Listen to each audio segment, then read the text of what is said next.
Greetings, surface dwellers of the internet. I am the Cybermole, and this is the second video of my farming vlog. And in this video, I need to be talking about the absolute basic, the most fundamental aspect of every farm in the world. Dirt. In order to accurately talk about the dirt on the farm, I am going to rely upon the United States Department of Agriculture. Now, the USDA has had a multitude of internal offices and bureaus. Keyword had.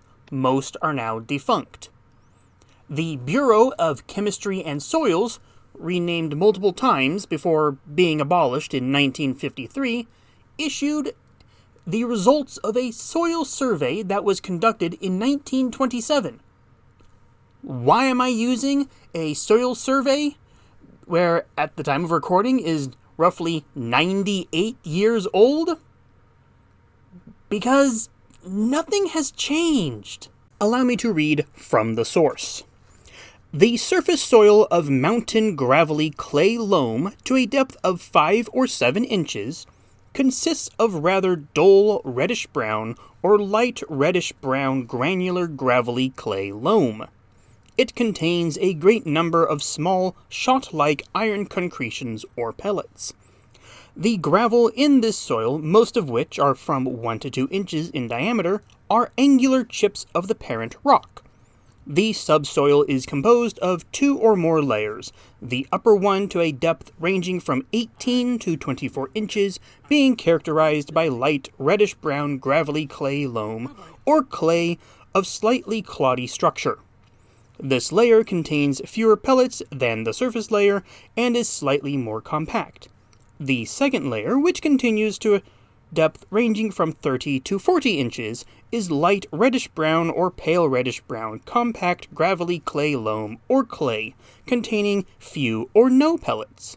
The lower subsoil layer, which rests on bedrock at a depth ranging from 40 to 52 inches, consists of a pale brownish-red or reddish-brown friable gravelly clay loam or clay.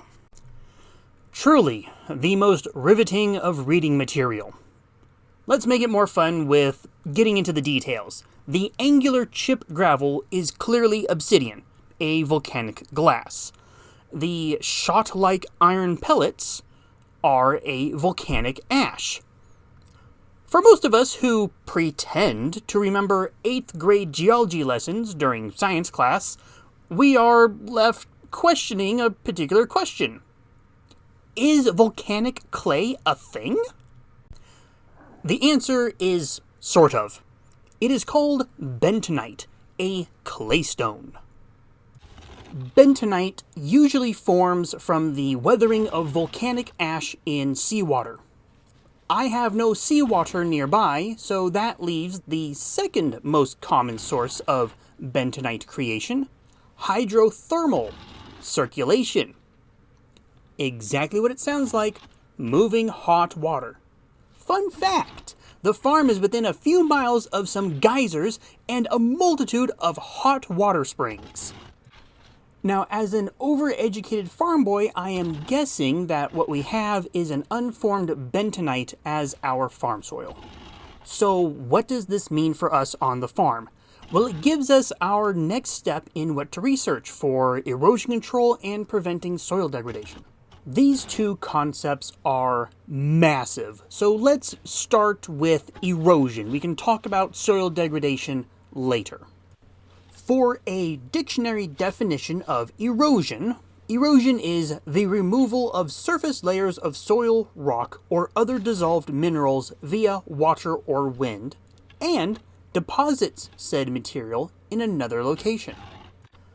We have plenty of wind, less so of the rain, here in California, and, at last count, 21 glaciers. None of them near me, so I do not need to worry about glacial plucking. I will leave you to look that one up for yourselves. What I do need to worry about, though, is the erosion strategy of the previous owner of the orchard. Drainage ditches. The orchard was planted back in the 1940s and 60s, and I suspect these ditches were dug at the same time. Through the ravages of time and neglect, they are failures. And I am not convinced they need to be used ever again. Modern farming practices have what is called cover crops. Cover crops are low plants with roots that like to tangle around each other and hold soil in place. We're talking plants such as clovers and vetch. Often pulse crops such as peas and beans are used. I have hopes of using California native species whenever possible, and this includes a clover that is on the endangered species list. I am not yet sure who I need to call in order to get seeds for that, but until then, I have these useless ditches to deal with. Some of these things are not that bad. They just dip in places and make things awkward for driving a tractor on. In some places, these are actual hazards, such as open trenches, they create sudden drops, or they lead directly into concrete-lined holes with metal, I'm going to say, funnels that lead into steel culverts that are well buried and probably hiding a rattlesnake or 12. And part of this system is an open, cement-lined culvert or ditch that I named the axle breaker. The same axle breaker that I finished digging out last month.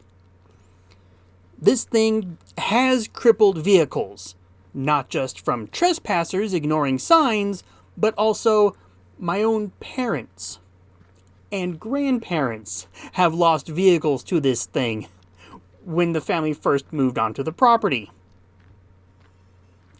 Fun! Something else that is fun, and definitely something that I am absolutely worrying and planning around, human activity on farms is the leading cause of erosion on farms, namely from tilling and ground clearing. I will start with ground clearing, as here in February of 2025, that has been the primary element of farm work progress. Ground clearing typically means removing plants all the way down to bare earth, as in there are no roots of any kind holding the dirt together. Remember, I mentioned cover crops earlier. This is the complete opposite. What is the plant that I am currently removing the most of?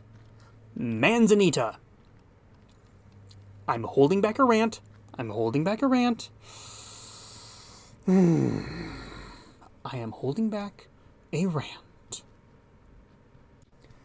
Tilling can be divided into how deep it is, whether shallow or deep. Deep tillage is primary tillage, typically known as plowing, and this is mixing fertilizers, be they chemical or organic, into the soil, and aeration of the soil. The roots of plants need to breathe. Who knew? Shallow tillage, also called secondary tillage, produces a finer soil and is used to prepare your crop rows and just make the soil ready to be receiving seed. In our case, hopefully soon, fingers crossed, receiving the seed of cover crops to prevent the erosion that tilling is going to cause. Don't you just love these wonderful catch-22 feedback loops? I have mentioned cover crops multiple times here, and having a type of clay soil, we are going to need rather specific cover crops in order to break up and naturally bust the clay soil we have. Now, I have mentioned some clay busting cover crops already. Beans. In addition to beans, mustard, as in the seeds that get ground into the yellow fun stuff that we put on our hot dogs. Both of these I am slowly considering for alley cropping. What is alley cropping? We're going to have to go into that on another episode because I'm running out of time on this one, and my next episode I intend to deal with soil degradation. This one was about erosion. Remember, 2 different topics. So please, like, subscribe, activate notifications, or check back regularly. I'm not done talking about dirt.